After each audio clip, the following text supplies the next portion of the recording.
Assalamualaikum warahmatullahi wabarakatuh. Perkenalkan, nama saya adalah Nova Setiardi dari kelas IPS 12 IPS 2. Saya di sini akan menjelaskan tentang pengertian tentang globalisasi. Pertama, pengertian globalisasi. Globalisasi adalah integrasi internasional yang terjadi karena pertukaran pandangan dunia, produk, pemikiran, dan aspek-aspek kebudayaan lainnya. Terus ada karakteristik globalisasi. Globalisasi adalah kecenderungan umum terintegrasinya kehidupan masyarakat kosmetik atau lokal ke dalam komunitas global di berbagai bidang. Pertukaran barang dan jasa, pertukaran dan perkembangan ide-ide mengenai demokratisasi, hak asasi manusia dan lingkungan hidup, migrasi, dan berbagai fenomena human trafficking lainnya yang melintas batas-batas lokalitas dan nasional. Terus ada proses globalisasi. Fase pertama globalisasi telah dimulai sejak abad ke-15 seiring dengan pertumbuhan kapitalisme dan ekspansi mereka ke luar negeri.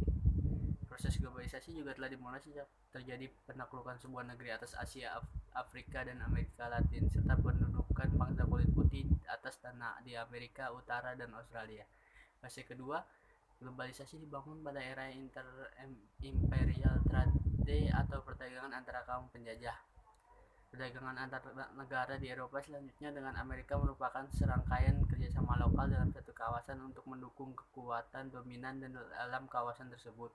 Dalam konteks ini, globalisasi telah melibatkan kompetisi dan kolaborasi antara perusahaan multinasional di satu negara untuk merebut pasar dunia. Fase ketiga, pada tahap globalisasi masuk ke dalam fase international trade atau perdagangan internasional.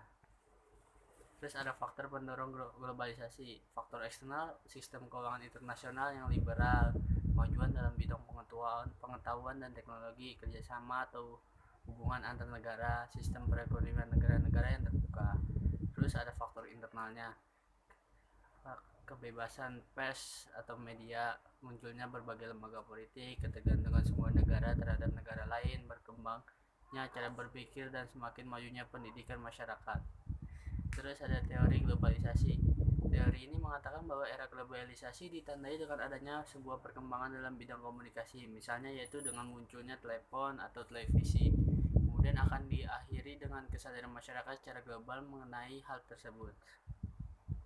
Gejala globalisasi: penciptaan, pengadaan, peluasan, dan pemakaran hubungan sosial, aktivitas, dan saling ketergantungan. Terus ada perluasan dan pemekaran hubungan sosial, aktivitas, dan saling ketergantungan. Dampak globalisasi terhadap perubahan sosial di tingkat lokal dan komunitas. Tentang yang urbanisasi. Urbanisasi memberikan dampak bagi komunitas lokal dikarenakan kualitas masyarakat yang melakukan urbanisasi masih rendah jika dilihat dari tingkat pendidikan, keahlian maupun kesadaran akan lingkungan. Terus dampak globalisasi terhadap kesenjangan sosial ekonomi. Ditambah dengan keuntungan spesialisasi yang didasarkan atas keunggulan komparatif, globalisasi diyakini mampu meningkatkan pertumbuhan ekonomi, sehingga kita dapat menduga bahwa dampak globalisasi terhadap pertumbuhan ekonomi adalah positif.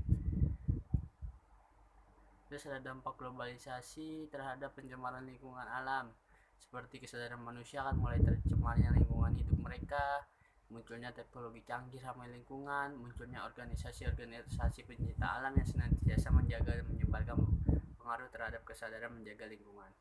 Terus ada lunturnya eksistensi jati diri bangsa. Berkembangnya internet menyebabkan arus informasi dapat dinikmati oleh seluruh warga dunia dengan mudah tanpa dapat dikontrol oleh negaranya. Ide-ide, nilai, dan norma yang tidak jarang bertentangan dengan ide, nilai, dan norma masyarakat suatu bangsa dengan mudahnya masuk dan mempengaruhi seseorang hanya dengan duduk di depan sebuah komputer. Gejala seperti itu dapat kita saksikan maraknya kasus kenakalan dan dekadensi moral remaja. Bila hal ini tidak direspon dengan baik, kita akan mengalami hilangnya generasi penerus bangsa, dan ini tentu adalah malapetaka bagi eksistensi bangsa. Terus ada strategi dan berbagai pendekatan pemberdayaan untuk mengatasi ketimpangan sosial akibat globalisasi. Secara umum, berbagai reaksi tersebut adalah sebagai berikut. Roland Robertson mencatat bahwa sebenarnya hal yang kita pilih dari hal-hal yang bersifat global hanyalah hal yang menyenangkan kita dan kemudian mengubahnya sehingga hal tersebut beradaptasi dan sesuai dengan budaya dan kebutuhan komunitas lokal. Ia menyebut ini sebagai globalisasi.